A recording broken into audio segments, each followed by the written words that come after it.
We'll go right to questions. Let's start with Megan. Megan, go ahead. Hey BG, hey Rye. Good to see both of you. Congratulations on 30 wins on the season. Phenomenal regular season, and I just wanted to make sure I said that to both of you.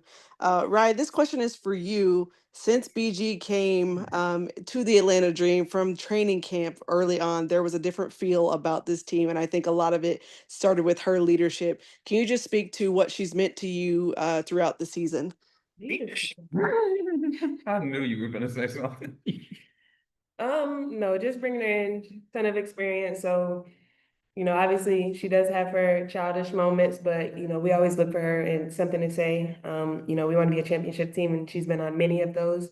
So, whenever she has something to say, we all listen. And just a quick follow-up, if I may, BG, you had a phenomenal game off the bench today with 17 points. You were what the kids call cooking out there. So I wanted to ask you, what did you see today that you felt like, hey, I've got it today, and I want to make sure that I impose my will? My teammates, I just gotta say, they always give me the ball in the right spots and put me in good positions, and hey yo, I just gotta credit them. Like it just you never know when your number's gonna get called, and you just want to do good while you're out there. That's all that's going through my mind. Go ahead, Kendra. Hi guys, Kendra Andrews, ESPN. Ryan, I was talking to Naz the other day, and she was telling me how when you guys were drafted together, you spoke a lot about wanting to win a championship and wanting to contend for a championship together. I'm just curious over your last 4 years with her and just with this organization, how have you felt this team grow the most from when you joined, when you were drafted to where you guys are now heading into the playoffs? I mean, we knew coming in that it would be tough, but it was a new house that was being built when we came in, and we've done nothing but continue to build it up brick by brick, and just continue to have faith in this organization as much as they have in us. And we're going out doing our jobs, and we're trusting in them, relying on them to make our wishes come true. Essentially, like we wanted BG to come here, and they did everything they could to make it happen. Bree, Tori, and even in the past years with JC and Leash, and just making sure that we're getting all the pieces to continue to have that faith and continue to want to be able to contend for a championship. And then a quick second question for either one of you or both of you. I mean, Coach Smesko came to this organization with such a distinct style. What did you know about him and the way he likes to play when you guys first heard that he would be your coach? I know it was at kind of different times and stuff. And then now a full regular season under your belt. What does that style, like how unique is it to the WNBA and how does it make you guys special? Not gonna lie, I didn't know too much about Coach. When I decided to come to Atlanta, I definitely looked him up, saw what he had did on the college level. Was very impressed. Definitely numbers guy. Definitely has his own style, beats to his own rhythm, but it's good for us. Like he points out all the things. Sometimes we want to hear it, sometimes we don't, but it's always something that we need to hear. And it's just good having him. He's always trying to get better after every game. I know he's going to go back, look at this game, and figure out where he can get better, where he can get us better. And that's all you can ask for in a coach. Go ahead, Wilson. BG Ryan, congrats on the win. You guys have ended the regular season 30 wins. I guess my first question for you, for the both of you, like, could you all have ever imagined it being this way? Having 30 wins and going into the playoffs where you are right now. Yes. When you go in expecting to win a championship, you don't do it with a subpar record. So Absolutely. And then the next question I want to ask you guys, this is for both of y'all as well. Obviously, Coach Smesko by nature is a teacher. Of course he's a coach, but he definitely teaches in a way when he coaches. What would you say you have learned the most from this season, and also maybe individually about yourselves? Uh, he's big on the numbers and the little fine details. I mean, I've always appreciated, the small details that help you win. He's showed a few more. Needed to learn how to do fractions better and training camp, but yeah, no, he's definitely a numbers guy and just showing how much in film it really matters. And we'll finish up with Emmanuel. Emmanuel, go ahead. Congratulations on a great season, but I know talking to you all for this season, this was just part one. The next part is coming up starting on Sunday. Talk about the team's focus and just ready for the second season that's coming up. This question is for both of you. I mean, you gotta have all the focus going in the playoffs. You're gonna be on the road at times. You're not gonna get calls like you did in regular season. So you got to be able to play, stay focused when things go out of whack, pulling everybody together, and just having that one-track mind. And honestly, kind of going to the next play. You can't dwell on something that has happened. You got to keep going. And it's going to take every single one of us, starters, bench, everybody, because yeah, playoffs are a different beast. Awesome. We'll be back with Coach. Thank you. Thank you.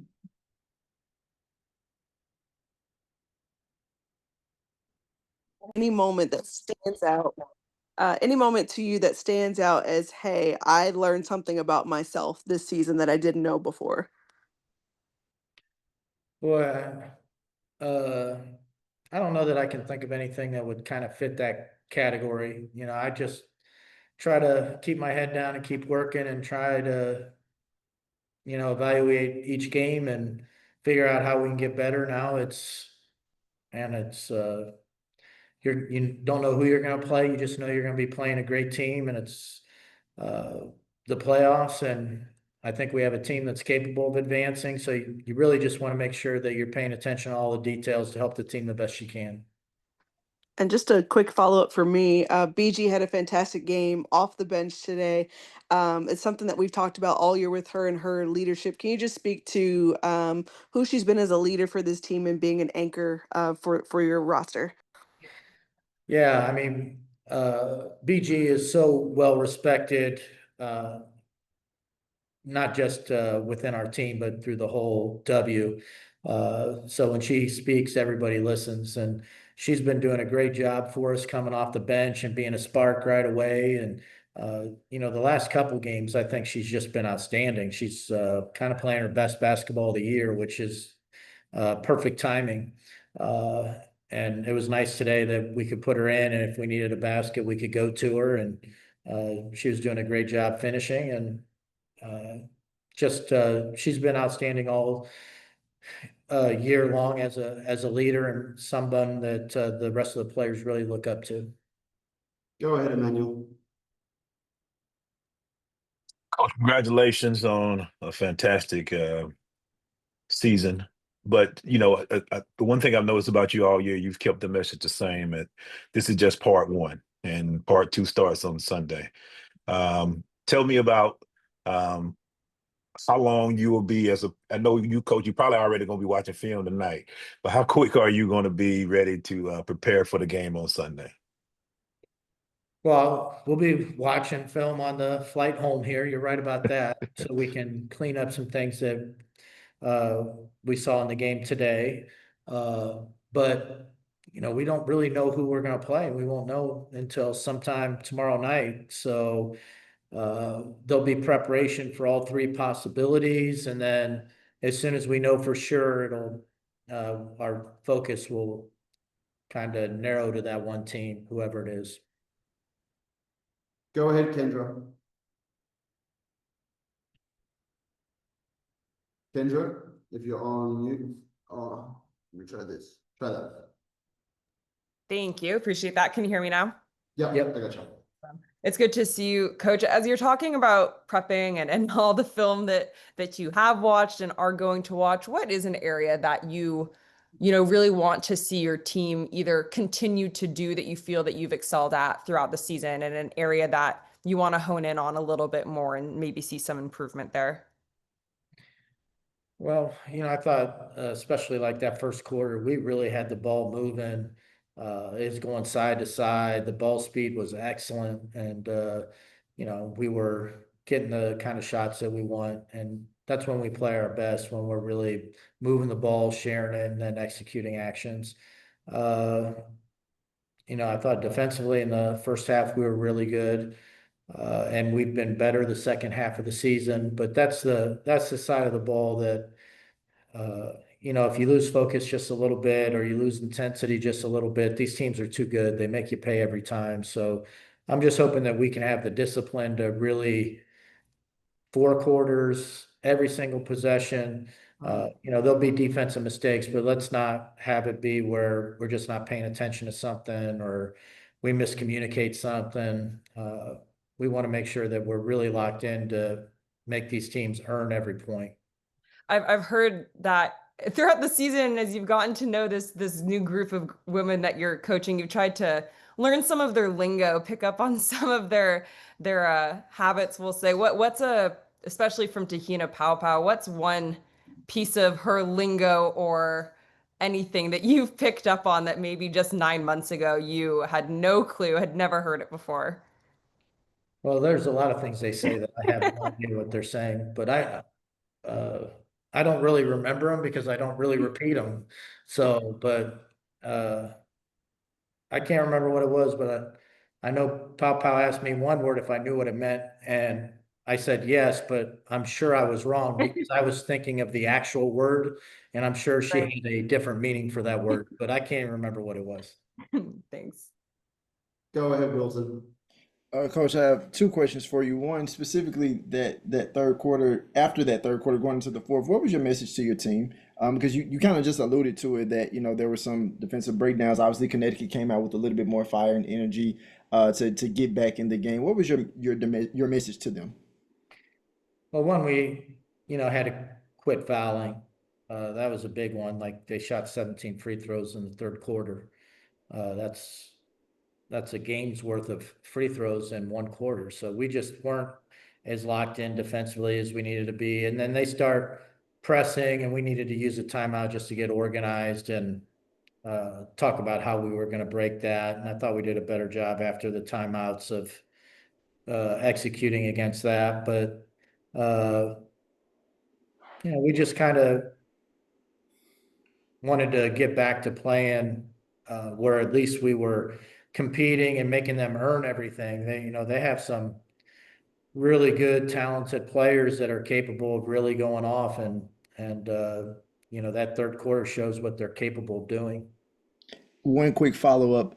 I know obviously you've been watching film for Connecticut. You played them 3 times in 3 days, but as a coach, have you had the chance to even glance at, like, you know, footage from potentially the Fever or footage from the Valkyries? Because those are the teams that's kind of in contention depending on which way the dream falls, whether it's the 2 seed or the 3 seed.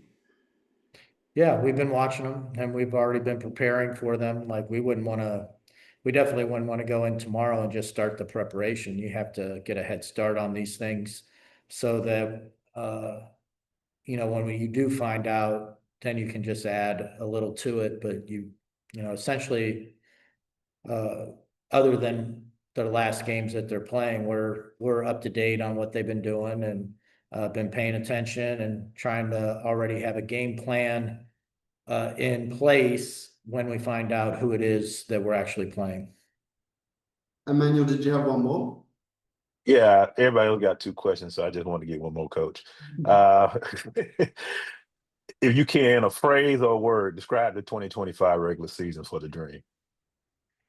And it's incomplete. The most important part's coming up, so we'll see. But there's still a lot of potential, and you know, the most fun time of year is coming up. Thank you, Coach. We will let you go. Thank you, everyone. Thank you.